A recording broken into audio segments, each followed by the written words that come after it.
പോലെ ഡ്രൈവറെ കണ്ട് ആരും ഞെട്ടണ്ട കേട്ടോ. ഇതിന് ശരിക്കും എന്താണ് കൊണ്ടുപോണത്?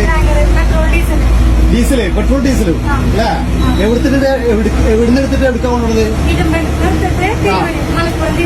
ഇരുമ്പനം. അതായത് എറണാകുളം ഇരുമ്പനത്ത് നിന്ന് പെട്രോൾ എടുത്തിട്ട് മലപ്പുറം ജില്ലയിലേക്ക് പോവാണ് അല്ലേ?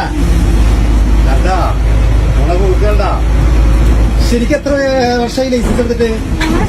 3 വർഷമായാ? ടാങ്കറാണ് ഓടിക്കുന്നത്, ടാങ്കറ്. കണ്ട കണ്ട.